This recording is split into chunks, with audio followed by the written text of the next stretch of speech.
Video का topic है glycolysis and I promise you कि बहुत ही इजी वे में आज हम इसे समझेंगे। तो ग्लाइकोलिसिस वर्ड का मतलब क्या है? ये दो वर्ड से मिलके बना है, ग्लाइको प्लस लाइसिस, यानी ग्लूकोज का ब्रेकडाउन, ग्लूकोज का टूटना ही ग्लाइकोलिसिस कहलाता है। ग्लाइकोलिसिस का एक छोटा सा ओवरव्यू देख लेते हैं। ग्लूकोज का पायरुवेट के दो मॉलिक्यूल्स यानी दो अणुओं में टूटना और इसके परिणाम स्वरूप एनर्जी का उत्पन्न होना एटीपी और एनएडीएच की फॉर्म में। तो यही प्रोसेस ग्लाइकोलिसिस होती है, जो कि कहाँ होती है? सेल के कोशिका द्रव्य यानी साइटोप्लाज्म के अंदर साइटोसोल में ये प्रोसेस पूरी होती है। तो जो प्रोडक्ट बन के तैयार होता है वो है पायरुवेट, जो कि एक 3 कार्बन एटम्स वाला कंपाउंड है, जबकि ग्लूकोज में 6 कार्बन के एटम्स प्रेजेंट होते हैं, यानी कार्बन के 6 एटम्स प्रेजेंट होते हैं। ओके, तो मैंने बहुत ही सिंपल वे में आपको ग्लाइकोलिसिस की प्रोसेस समझाई। अब हम इसे विस्तार पूर्वक देखेंगे, क्योंकि ग्लाइकोलिसिस की पूरी प्रोसेस 10 स्टेप्स को फॉलो करती है, जिन्हें याद रखना कभी कभी बहुत थोड़ा डिफिकल्ट हो जाता है स्टूडेंट्स के लिए। तो कुछ इसी तरह का कंटेंट आपको हमारे चैनल पे देखने को मिलेगा, और अगर आपने चैनल विजिट नहीं किया है अब तक तो जल्दी से विजिट कीजिए, और कंटेंट पसंद आए तो सब्सक्राइब करना ना भूलिएगा दोस्तों। चलिए चलते हैं अपनी वीडियो पर। तो दोस्तों, ग्लाइकोलाइसिस की जो पूरी ये प्रोसेस है ये 2 फेजेस में कंप्लीट होती है। फर्स्ट फेज में क्या होता है? फर्स्ट फेज में ग्लूकोज कन्वर्ट होता है ग्लिसरैल्डिहाइड 3 फॉस्फेट में, और जो सेकेंड फेज होती है उसमें ये ग्लिसरैल्डिहाइड 3 फॉस्फेट कन्वर्ट हो जाता है पायरुवेट में। अब यहाँ पर एक नोट करने वाली बात है कि फर्स्ट फेज में कोई एनर्जी प्रोड्यूस नहीं होती है, क्योंकि फर्स्ट फेज में हमारे पास जो प्रोडक्ट बन रहा है ग्लिसरैल्डिहाइड 3 फॉस्फेट, तो जहाँ पे फॉस्फेट जुड़ जाता है वहाँ पर एनर्जी प्रोड्यूस नहीं होती है, बल्कि वहाँ एनर्जी का कंजम्पशन होता है। तो सेकंड फेज ही वो फेज है जिसमें एनर्जी प्रोड्यूस होगी और प्रोडक्ट के रूप में हमें पायरुवेट मिलेगा, यानी ग्लूकोज से पायरुवेट बना। तो ग्लाइकोलिसिस वो बायोलॉजिकल प्रोसेस है जिसमें ग्लूकोज का ब्रेकडाउन होता है और हमें फाइनल प्रोडक्ट मिलता है पायरुवेट और कुछ एनर्जी। तो यही प्रोसेस ग्लाइकोलिसिस कहलाती है।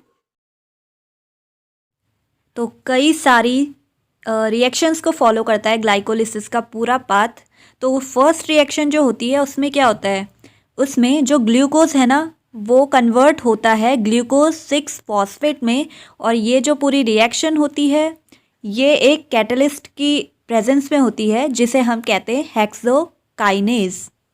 अब आप सोचोगे कि कैटलिस्ट क्या होता है? कैटलिस्ट, जिसे हम हिंदी में उत्प्रेरक कहते हैं, तो कैटलिस्ट वो सब्सटेंस होते हैं, वो पदार्थ होते हैं जिनका प्रयोग किया जाता है किसी रिएक्शन के रेट को, किसी रिएक्शन की स्पीड को कम या ज़्यादा करने में।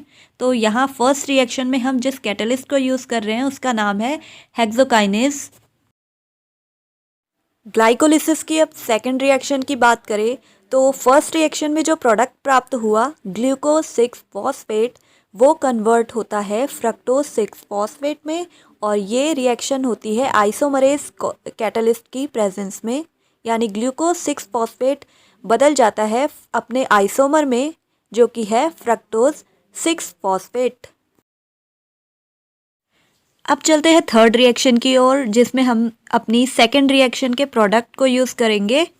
सेकेंड रिएक्शन में प्रोडक्ट प्राप्त हुआ था फ्रक्टोज 6 फॉस्फेट, जो कि इस रिएक्शन में यानी थर्ड स्टेप में कन्वर्ट हो जाएगा फ्रक्टोज 1,6 बिस फॉस्फेट में। अब इस रिएक्शन में भी किसी कैटलिस्ट का यूज़ हुआ होगा, तो इस रिएक्शन में जिस कैटलिस्ट को यूज़ किया जाएगा उसका नाम है फॉस्फोफ्रक्टोकाइनेज। तो यहाँ पे जो प्रोडक्ट प्राप्त हुआ वो है फ्रक्टोज 1,6 बिस फॉस्फेट, जिसका यूज़ करेंगे हम नेक्स्ट रिएक्शन में, यानी फोर्थ स्टेप में, फोर्थ रिएक्शन में।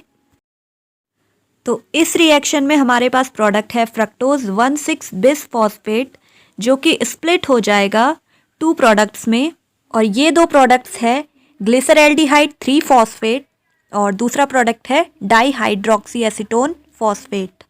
और ये जो रिएक्शन है वो एल्डोलेज कैटलिस्ट की प्रेजेंस में होती है। तो ये थी फोर्थ रिएक्शन ग्लाइकोलिसिस की। अब हम आगे पढ़ेंगे फिफ्थ रिएक्शन। अब यहाँ पे एक पॉइंट जो बहुत इम्पॉर्टेंट है वो ये है कि अब तक जो हमने 4 रिएक्शंस देखी वो फर्स्ट फेज की रिएक्शन है और इनमें कोई एनर्जी जनरेट नहीं होती है बल्कि एनर्जी कंज्यूम होती है, एनर्जी खर्च होती है, क्योंकि इन रिएक्शंस का जो प्रोडक्ट तैयार हो रहा है वो फॉस्फेट्स की फॉर्म में है और फॉस्फेट कहाँ से निकलता है, एटीपी से निकलता है। यानी इस फेज में 2 एटीपी मॉलिक्यूल्स कंज्यूम होते हैं, इसलिए इस फेज को कहा जाता है एनर्जी रिक्वायरिंग फेज।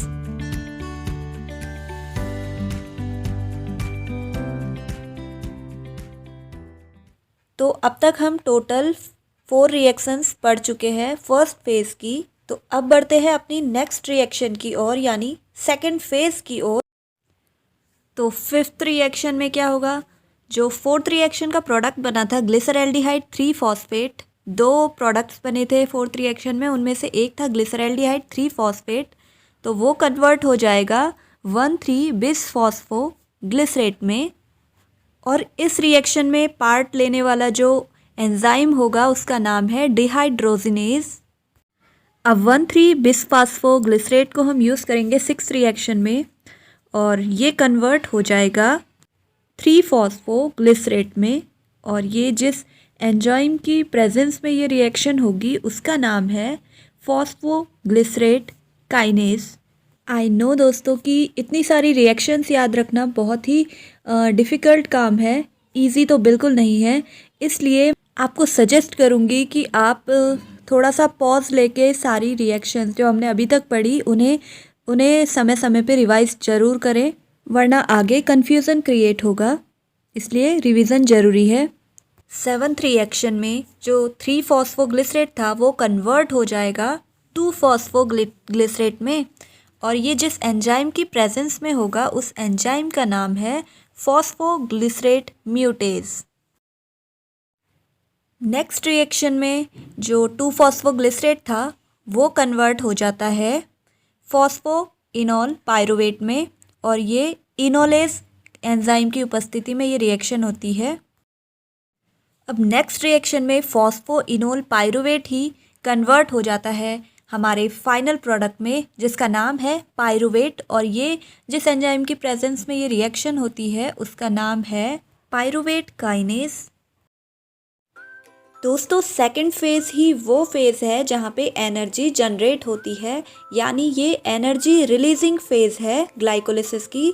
तो ये थी ग्लाइकोलिसिस की कंप्लीट प्रोसेस जो हमने आपको बहुत ही सिंपल वे में समझाई। वैसे तो बहुत सारी रिएक्शन है तो बहुत कन्फ्यूज़न भी क्रिएट होता है, लेकिन बार बार रिवीजन होगा तो आई एम श्योर आपको ये याद हो जाएगी। तो ये थी ग्लाइकोलिसिस की पूरी प्रोसेस जिसमें हमने देखा कि ग्लाइकोलिसिस क्या होता है। ग्लाइकोलिसिस यानी ग्लूकोज का पायरुवेट में टूटना, ग्लूकोज का ब्रेकडाउन ही ग्लाइकोलिसिस कहलाता है, जो कि कहाँ होता है, साइटोसोल के अंदर। साइटोसोल प्रेजेंट होता है सेल के साइटोप्लाज्म में। तो आज के लिए इतना ही। Thanks for watching.